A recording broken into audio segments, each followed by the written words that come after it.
بسم اللہ۔ السلام علیکم ورحمۃ اللہ وبرکاتہ۔ وعلیکم السلام۔ بات کر رہا ہوں ریاض سے۔ خالد، میرا سوال یہ ہے، نون مسلم جب مسلم ہو جاتے ہیں میاں بیوی دونوں، تو وہ جب وہ پہلے جس مذہب میں ہوتے ہیں، چاہے وہ ہندو میں شادی ہوتی ہے جی، تو ان کا تو اپنا سسٹم نظام ہوتا ہے، تو جب وہ مسلم ہو گئے کیا ان کو دوبارہ نکاح کرنا پڑے گا؟ نحمدہ ونصلی علی رسولہ الکریم، اما بعد۔ آپ دیکھ رہے ہیں نون ٹی وی جدہ اور میں ہوں آپ کا دوست، آپ کا ہوسٹ محمد عاقل۔ بھائی یہ جاننا چاہ رہے ہیں کہ بہت سے غیر مسلم اسلام قبول کرتے ہیں، کلمہ پڑھ کر وہ اپنے ماضی یا جو ان کا دھرم اور دین ہوتا ہے یا مذہب ہوتا ہے اس سے توبہ کرنے کے بعد اسلام قبول کر لیتے ہیں میاں بیوی۔ اب آیا ان دونوں میاں بیوی کا، کپل کا، کیا تجدید نکاح ہونا چاہیے؟ کیونکہ انہوں نے جب نکاح کیا تھا تو وہ غیر مسلم تھے، یہودی تھے، سکھ تھے، عیسائی تھے، ہندو تھے، جو بھی تھے۔ اب اسلام قبول کرنے کے بعد کیا انہیں تجدید نکاح کرنا چاہیے؟ یہی سوال پوچھا گیا مفتی مملکت سعودی عرب سے، شیخ عبدالعزیز بن باز رحمۃ اللہ علیہ سے، اور آج میں آپ کی خدمت میں ڈاکٹر خالد المصلح حفظہ اللہ کا جواب پیش کرنے کی سعادت حاصل کر رہا ہوں۔ اس سے پہلے کہ آپ ان کی آواز سماعت فرمائیں، آپ سے گزارش ہے کہ یہ چینل اگر آپ اس سے فائدہ حاصل کر رہے ہیں تو اس لائق بھی ہے کہ اس کو آپ سپورٹ کریں۔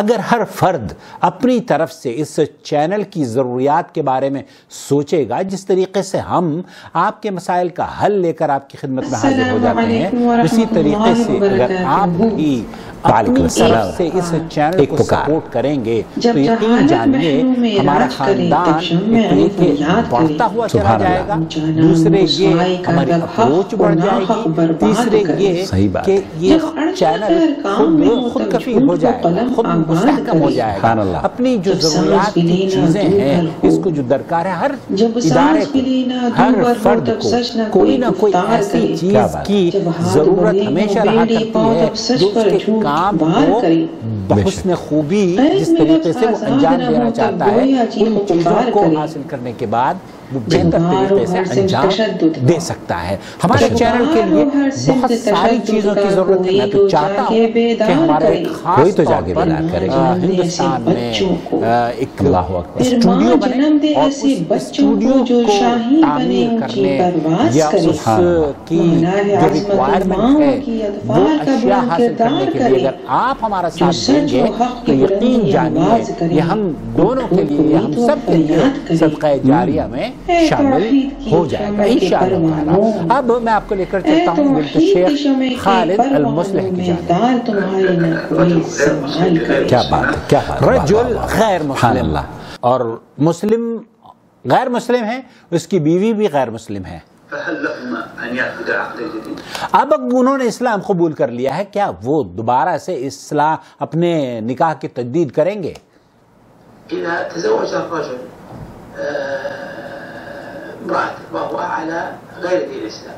اگر ایک شخص کسی عورت سے شادی کر لیتا ہے اور وہ مسلمان نہیں ہے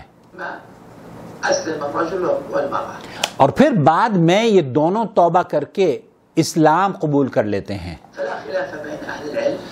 اس سلسلے میں اہل علم کے درمیان کوئی اختلاف نہیں ہے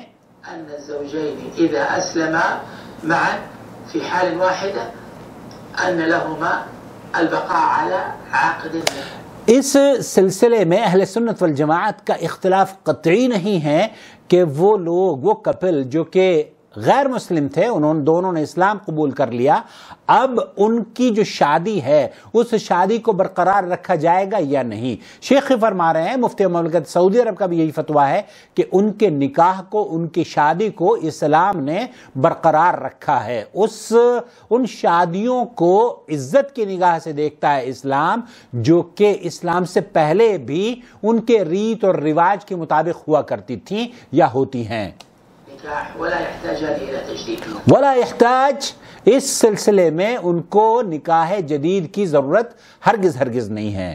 وذلك أن الشريعة اعتبرت أنكحة الكفار کیونکہ شریعت نے کافروں کے زواج یا کافروں کے عقد کو یا کافروں کے نکاح اور شادی بیاہ کو عزت کی نگاہ سے دیکھا ہے، انہیں قبول کیا ہے، وأقرتها في الصحابة رضي الله تعالى عنهم. اور یہی بات صحابہ کے درمیان بھی ہے. جتنے صحابی کفر سے مشرکین سے اسلام قبول کرتے تھے، اللہ کے رسول صلی اللہ علیہ وسلم نے کسی کا بھی نکاح دوبارہ نہیں کرایا. الذين كانوا على الشرك فأسلموا لم يأمرهم النبي لم یأمرہ النبی صلی اللہ علیہ وسلم، اللہ کے رسول صلی اللہ علیہ وسلم نے کسی بھی کافر کا نکاح دوبارہ سے نہیں کروایا. عليه وسلم بتجديد العقد ولم يأمرهم.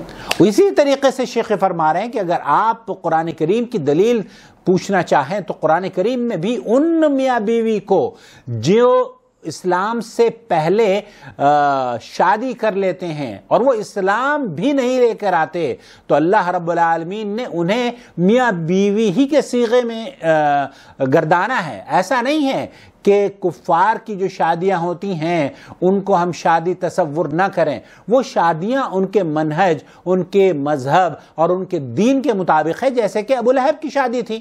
بإحداث أمر آخر يتعلق بالنكاح السابق، بل أقر الله تعالى أنكحة الكفار كما دل عليه قوله تعالى. اللہ رب العالمین نے اس قرآن کریم کی آیت میں جو شیخ فرما رہے ہیں وہ سن لیجئے. في سورة المسد تبت يدا أبي لهب وتب ما أغنى عنه ماله وما كسب سيصلى نارا ذات لهب وامرأته حمالة الحطب. وامرأته، اللہ تعالیٰ نے بھی اس کی عورت کو اس کی بیوی قرار دیا ہے. یہ دونوں رشتے اللہ رب العالمین نے میاں بیوی کو ذکر کر کے ان کی وعید، شدید وعید سنائی ہے. تو شدید وعید ضرور سنائی ہے، عذاب کا ذکر اللہ تعالیٰ نے فرمایا ہے، لیکن دونوں میاں بیوی کے درمیان یہ ان کو نکاح ہی کے صیغے میں اللہ رب العالمین نے اس آیت میں ذکر کیا ہے. ما أغنى عنه ماله وما كسب سيصلى نارا ذات لهب قال وامرأته فأثبت الزوجية. فأثبت الزوجیہ، یہاں اس آیت میں اللہ رب العالمین نے جو ان کی شادی ہے اس کو برقرار رکھا ہے. هذين الكافرين مع ذكره ان دونوں کافروں کا تذکرہ اللہ رب العالمین نے قرآن کریم میں کرنے کے باوجود انہیں میاں بیوی کے اسی نکاح کے رشتے کو برقرار رکھتے ہوئے ذکر کیا ہے. خلاصہ کلام یہ ہوا کہ کوئی بھی غیر مسلم اگر مسلمان ہو جاتا ہے، کیا اسے تجدید نکاح کی ضرورت ہے؟ جی نہیں، اسے تجدید نکاح کی ضرورت نہیں ہے. شیخ عبدالعزیز بن باز مفتی مملکت سعودی عرب نے فرمایا کہ جب وہ توبہ کر لیتا ہے، ایمان لے آتا ہے، اب اس کے لیے اس کا اعادہ کرنے کی ضرورت نہیں ہے، بلکہ اللہ رب العالمین سے صحت اور عافیت مانگے اور کوشش یہ کرے کہ جو ماضی میں غلطیاں ہوئی ہیں ان کو دوبارہ نہ کرے. اپنے سر کو، اپنی جبی کو عبادت کرے تو صرف اللہ کی کرے، اور بس اتنا کرے کہ یہ جو شرک اور بدعت ہے جب اس نے توبہ کر لی ہے تو خلاص اس کے بعد اس کے لیے اللہ تعالیٰ نے معافی کا دروازہ کھولا ہوا ہے. اللہ رب العالمین ہماری کوتاہیوں کو بھی معاف فرما دے اور اس سماج کو خوبصورت سماج تشکیل دینے میں ہمارے اس کام کو قبول فرما لے. آمین یا رب العالمین. والسلام علیکم ورحمۃ اللہ وبرکاتہ. الله ولي الذين آمنوا يخرجهم من الظلمات إلى النور والذين كفروا أولياؤهم الطاغوت يخرجونهم من النور إلى الظلمات أولئك أصحاب النار هم فيها خالدون.